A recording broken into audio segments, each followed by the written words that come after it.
for those of us who worked in Michelin star restaurants, or really any restaurants, you know how crazy this is. Any restaurant that you have to duck to get into. Wow. Wow. Wow. Jesus Christ. Wow. Oh my God. Oh my God. How wrong was I? Seeing as we are in a country that has over 200 Michelin star restaurants, Japan has more Michelin-starred restaurants. 2 or 4, and 3 stars are for one-of-a-kind, unmatched restaurants. Very excited about this. This is the first time that in front of us was absolutely delicious. İlk ısırıkta size lezzetini anlatamam. Good? Yeah, it's so good. There's nobody who's serious about food that I know. Just their own standards for everything. Basically, standards are so high here that 3 stars is a good score. Whatever they touch, they make the best of. この焼けてるその水がなくなってきたその音の強弱ですね。それを判断しながらそれをしっかりと出して作り上げたものが最高なおもてなしかと私は思う。お前らこんにちは。海外の反応を届けるゴリラ通信だ。日本の食べ物が世界中で人気になっているが、今回はミシュランシェフたちがぶち当たった日本の壁の話だぜ。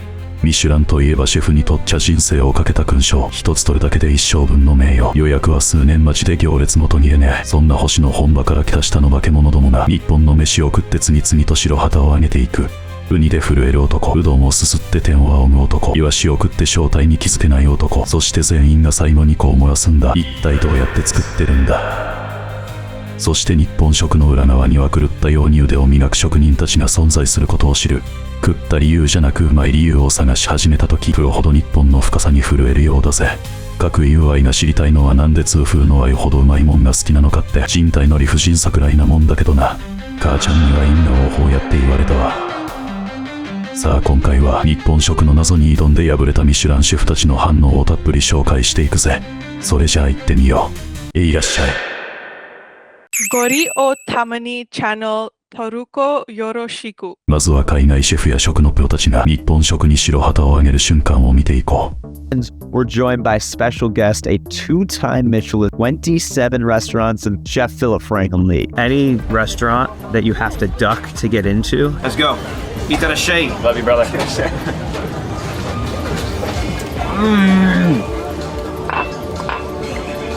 Wow. I think that's the best uni I've had. Thank you. Very good. Oh, wow. Full, sweet, super springy. The right amount of vinegar on the rice really balanced the sweetness of the uni. It's a good call. No soy sauce. You don't need it. Yeah. Arigato, chef. Ah, thank you. This is Otoro, so this is the king of kings. Yes. It almost glistens. I want to put my elbow on the thing for a second, chef, please. I know it's rude, but Jesus Christ. wow. It almost like sparks to life and then disappears.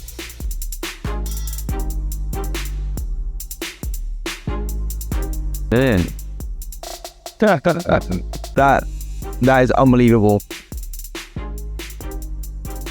Oh, How is that? wow. What's this? Sabi. Sabi. Right. Sabi.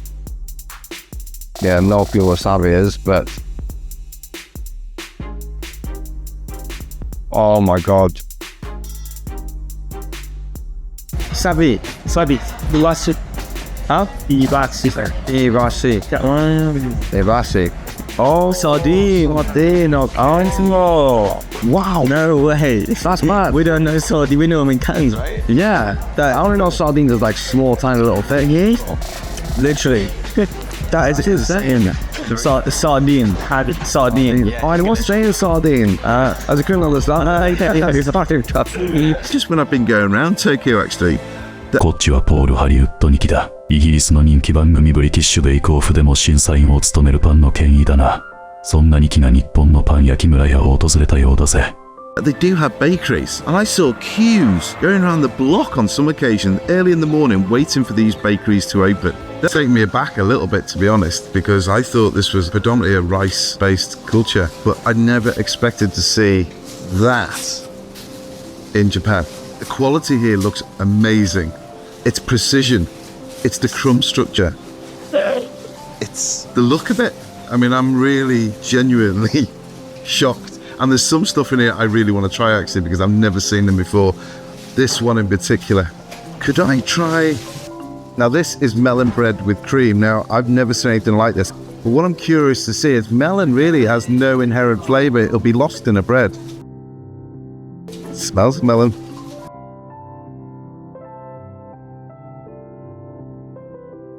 I am actually getting melon. It's like melon pan ってなんであんなにうめえんだろうな。 stuck melon inside a bread that's light, it's fluffy, it's crispy. About 20 years ago, I was in this academy of bakers. We get offered jobs all over the world, and jobs were being offered for me in Japan. And I was thinking, they don't make bread. How wrong was I? I could have been living here now. I mean, we've been making bread in the West now for 4,000 or 5,000 years. And I think we're pretty good at it. However, the Japanese have already been making it for 150 years or so, and they've mastered it already. The stuff in that shop was absolutely top drawer. I'm impressed. Whatever they touch, they make the best of. 180ね、いいですか？入れます。こっちの2機は日本人シェフにオムライスの作り方を教わってるようだ。サイドインね。Outside in. Oh wow. Just coming right away from the side. 早く、だんだん早く。で、先に持ってきます。ここにね、ここに溜めます。で、トントントントンします。で、周りを取って、オムレツの形。OK? OK。で、動かしてください。ね。これで、後ろひっついてます。ここで、トントントントン。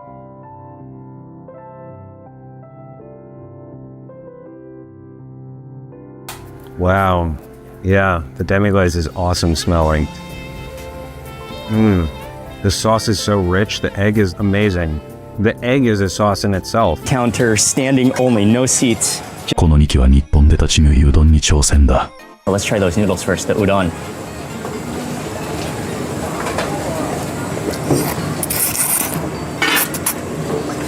Nice and doughy, thick and hearty. Oh, and they've absorbed that broth. Flavor of the broth is excellent. You really taste that undertone, the layering of the dashi, and that like dry fish stock. うどん食いたくなってきたわ。こういうのでいいんだよな。Japan has more Michelin-starred restaurants than almost anywhere else in the world. But I'm not just talking about world-famous restaurants or high-end cuisine here. I'm also talking, in fact, I'm mostly talking about everything else. The nondescript neighborhood restaurants, the food shops and train stations, the breakfasts at hotels, the prepared food in Japanese convenience stores, aka konbinis, which seriously are a total... そういや知ってるか。東京はミシュランの星付きレストランが世界で最も多い都市なんだ。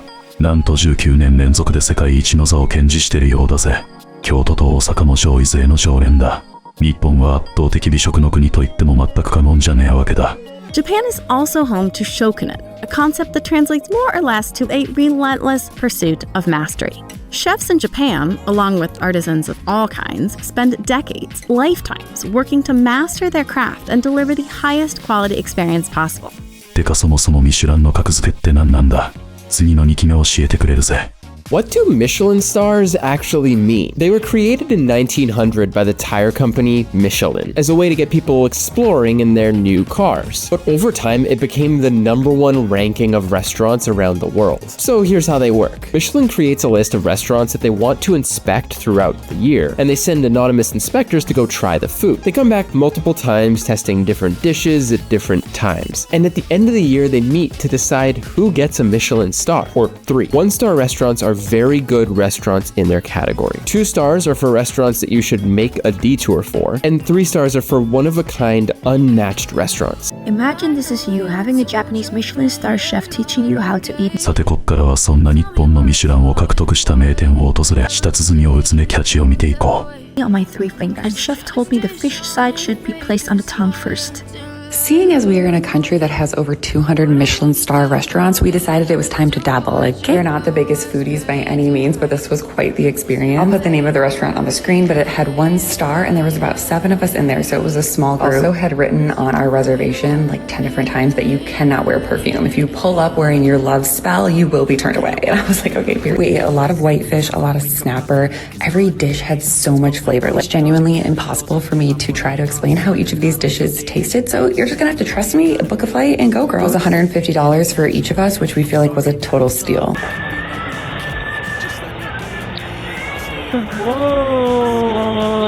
こっちはミシュラン掲載ラーメン店麺どころグリコを訪れた時のカナダ劇だ。Really like the broth. I really like the broth. Quickly firm. Love the texture of the noodle. Oh, that is gorgeous egg. Perfectly gooey egg. 踊っててくさ。When we walked in, I thought we were intruding on a private dinner because of how small the area was. But they're like, no, welcome. They're doing this big welcome. I said, okay, perfect. Then he asked me, like, okay, well, what do you want to eat? And I'm like, well, where's the menu? Because they haven't even brought us anything but a little bottle of water. And he's like, oh, well, there's no menu. We just have the ingredients and you tell us what you want. There's everything super fresh and you can just eat whatever you want. And I said, okay, that sounds great. My mom got 2 prawns. He literally went in the tank, fished out 2 prawns and skewered them right in front of us. I had got some mushrooms and onions, steamed rice. I kid you not, everything that they put on this plate in front of us was absolutely delicious. And there were no prices since there's no menu. So I was talking to my mom like closer to the end of this meal and I'm like, oh, how much do you think it's going to be? You know, probably like $60, $70. She's like, yeah, I'm thinking maybe 80 on the high end because we're still in Japan. The yen is super weak right now. We could probably get a lot of bang for our buck. So we don't really think much about it. We're still just going out. We get some Wagyu beef. I kid you not, this is the best beef I've ever sunk my teeth into. We end up getting another skewer of beef after this. It seems like a little restaurant. What is Cameron Diaz and Michael B. Jordan doing in the same spot that I'm eating? Which explains why in the next moment he brought the bill out and it was $230. Super fancy restaurant didn't even have 4 stars, so we were confused. Like the chef is cooking your meal right in front of you with some top quality steak and you're not even supposed to tip? This sounds like an easy 5 stars, so what is going on here? We did some investigating and found out that Japanese review culture is just different. Basically, standards are so high here that 3 stars is a good score. And actually, Japan's most popular food review website lists out the top restaurants, like in the whole country, and they don't even get a 5. There's nobody who's serious about food that I know. こっちは元スーパーモデルで今は有名司会者をやってる門真趣味劇だ。日本の食文化にぞっこんらしい。Itself, I brought back so many different things. Each like high-end department store, especially in the Ginza district, they have these incredible food halls in the basement of these department stores, and there are so many things. And one of the things that the Japanese are really good at is ritual, and the way that they wrap all these candies is extraordinary. You feel like every time you open a sweet, it's an event. And there's something very luxurious about that. So definitely go check out the food courts. But even just getting a bowl of ramen in the Ginza train station was delicious. And so there's so much to discover. Tokyo is the best food city on earth, and it's like by a mile. Everything you have there leaves you going, what the fuck am I doing with my life? How is this possible? There's this thing about America versus Tokyo. I was there with Philip Franklin Lee, who's a Michelin star chef. When you travel with a chef, it's different. And he had been there. He goes, you know, the thing about when you're in most hotels in the United States, you go, it's time to eat. Let's leave the hotel. You can eat at the hotel, but you're like, why were we at the hotel? Let's go find somewhere else to eat. In Tokyo, you're like, we should go to the lobby and eat. We were staying at the Edition. We go to the lobby. I ordered a sirloin and I go, this is one of the best 3 steaks I've ever had in my life. One time we went to a hotel where we had salad and I'm eating the salad. I don't know if this makes sense, but like you take a bite of the tomato and you go, if you were trying to describe how a tomato should taste. Oh yeah, that's this great. Is the tomato. Then they were like, would you like fresh crab legs?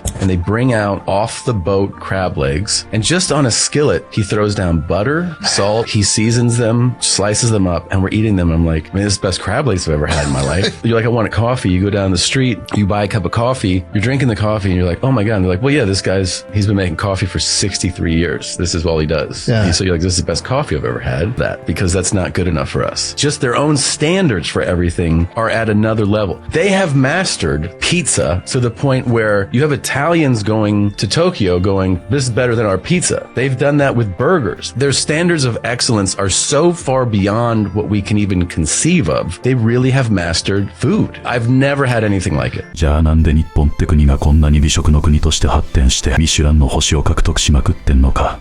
その秘密について迫っていこう。Trust and respect working in a 3 Michelin star restaurant in Japan. This was seriously unlike anything I've ever seen working in this industry. And the head chef would come in, we'd say hi to the whole team, head to the office for a little bit, and then come to the pass for service.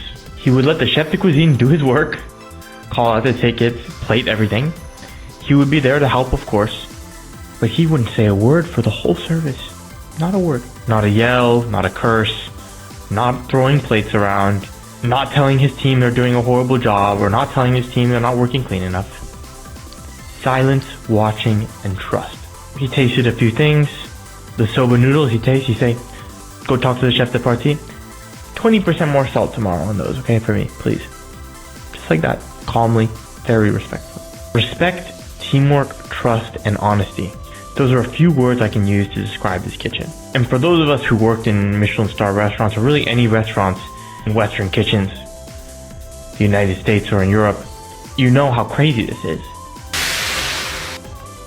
当店の看板商品はまず餃子です。で、結構皆さんいろんなのじゃないのって言われるんですけども、焼き餃子、これ一つだけなんですね。こだわってるのがですね、創業当時からのレシピを変えてないというところですね。この焼けてるその水がなくなってきたその音の強弱ですね。それを判断しながらやってる。まあ経験でこんなもんかっていうのは分かってきてます。時計を見なくても大体それだよ。大体ですね、10年は一人前になって一通りのことができるようになるには10年。何を割くのが3年、塩を打つのが3年、焼くのは一生だと、一生研究しろということでございます。なんで職人だと初めて職人ができるというのができる。それをしっかりと出して作り上げたものが最高なおもてなしかと私は思う。なぜ日本がこんな異常なまでの美食大国になったのか。Y が思うにでかい理由の一つが200年以上ほぼ鎖国してたことだ。普通に考えりゃハンデだぜ。外の食材も技術も入ってこねえ。限られたもんでやりくりするしかねえ。だがこの縛りプレイが逆に効いた。新しいネタを出せねえなら今あるもんを極めるしかねえだろ。同じ豆腐、同じ魚、同じ米。どうやったらもっとうまくできるか。それだけを何世代もかけて突き詰めた。外に広げるんじゃなくて内に深く掘る方向に全振りしたわけだ。だから日本料理は引き算がやたらうまい。海外が何を足すかで勝負するなら日本は何を削るかで勝負する。素材1個の味を生かすために余計なもんを徹底的に省く。この美学って狭い島国で限られた資源とにはめっこしてきた歴史そのものが作った知恵なんじゃねえかと愛は思う。つまり日本の美食は豊かさから生まれたんじゃねえ。制約から生まれた進化なんだよな。各 UI の人生も制約だらけの縛りプレイでな。給料、時間、量産値、血糖値、全部に上限がある。その中で編み出した最強の一手が見切り品コーナーで晩飯を組むだ。母ちゃんにはそれは進化ちゃうだ今日やって言われたけどな。ゴリをたまにチャンネル登録よろしく。I'm gonna show y'all my favorite food in Japan. お次はシンプルに日本食に感動して打ちのめされるミキやネキたちの様子を見ていこう。Alright, then we take the beef out, take it out of the sukiyaki, drop it in the raw egg yolk.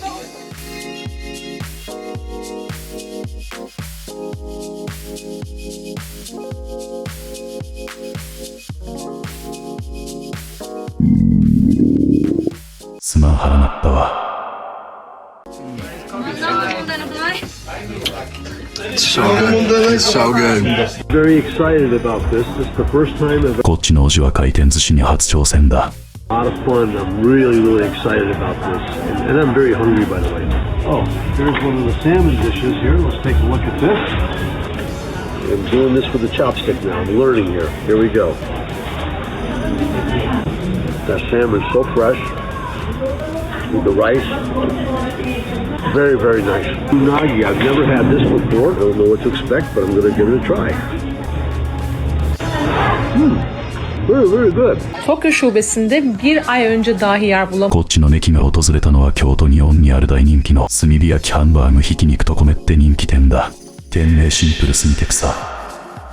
Yemenizi tavsiye ediyorlar. Tabii ki yanında pirinç geliyor, miso çorbası geliyor ve bir sürü soslar. İlk köftem geldi, çok heyecanlıyım. Bunu aynen bu şekilde yemenizi tavsiye ediyorlar. Hiçbir şey karıştırmanıza gerek yok diyorlar. Bu kadar kalın bir köfteyi nasıl pişirdiklerini merak ediyorum ve ilk ısırıkta size lezzetini anlatamam. Herkes böyle diyordu. Bakın tescillendi. İçi de nasıl pişmiş görüyorsunuz. Turunca size sistemi ve sosları açıklayan bir de tablo veriyorlar. Ben sos delisi olduğum için pirincime bunları da katıyorum ve o şekilde deniyorum. Miso çorbası da çok iyiydi. İçinde sebzeler var ve orada ikinci köftem geliyor. İkinciyi yemek için sirke ve turpla karıştırmanızı tavsiye ediyorlar. Japon yemeklerinde turpun yeri çok fazla. Bu da çok lezzetli ve üçüncü köftem geldi. Gordon Ramsay in the house. We went and had okonomiyaki in Japan and it was so delicious. It's basically like an egg omelette and you choose what you want inside of it. So we had one pork one and one prawn and then you whack it on the grill right here. And you flatten her, you shape her, and you give her a little bit of... And then here's me trying to flip her. Okay, I'll put the sound on this, but oh, look at that. She's a chef. Good? Yeah. It's so good. Jiro Ono's reputation wasn't built without hardships. ここまでミシュランと食って観点から日本って国を見てきたわけだが、実は海外でまことしやかに流れてる噂がある。あれ日本って星あんま気にしてなくねって話だ。And dedicated his life to perfecting his craft, earning 3 Michelin stars and immense international fame. But behind the legend is a darker reality, one of extreme control and brutal working conditions. His kitchen is notorious for being an unforgiving environment, where apprentices spend years just learning how to squeeze a towel properly before even touching rice. Some trainees work a decade before they're allowed to make sushi. One Reddit user detailed the booking ordeal by saying, "It's like trying to join a secret club where the password changes every day. Even if you live in Japan, it's nearly impossible to get in. The restaurant doesn't have an online reservation system."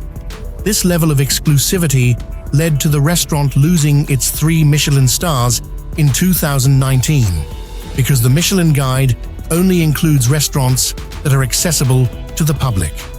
Michelin had no choice but to drop it from their list. And here's the irony. Being inaccessible has only made it more of a status symbol.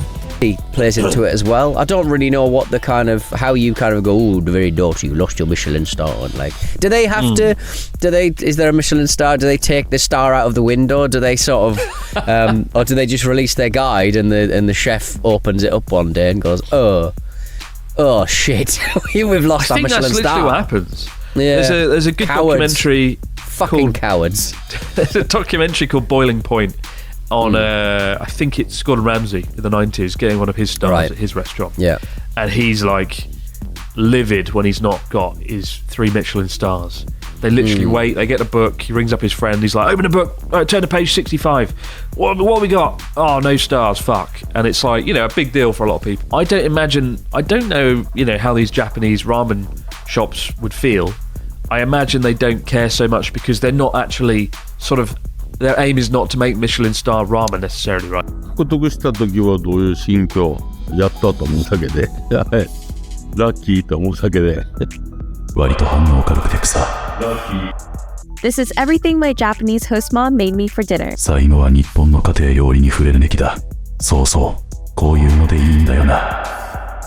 Look extra nice and set the table with all these colorful dishes. As you can imagine, this meal was absolutely delicious, flavorful, and well balanced. 以上、日本食にプライドをへし折られたミシュランシェフたちの反応を見てきたぜ。星の数世界一、狙ってねえのに星が寄ってくる職人たち、安いのにうまいの狂った両立。こうして見ると日本の飯ってのは評価されるために作ってねえからこそ世界の頂点に立っちまったのかもしれねえな。星でも値段でも肩書きでもねえ、目の前の誰かにうまいと言わせたい、その一心だけが全ての土台にある。そう考えるとよ、Yにとっての三つ星もトップの昔に決まってとは、冷めてもうまい母ちゃんの肉じゃが、世界に唯一無二のお袋の味ってやつだぜ。あの味だけはどんなミシュランシェフが来ても超えられねえ自信があるわ。シナ、お前らにとっての人生の三つ星飯ってなんだ？コメントで教えてくれよな。最後まで見てくれてありがとな。コメント、チャンネル登録よろしく。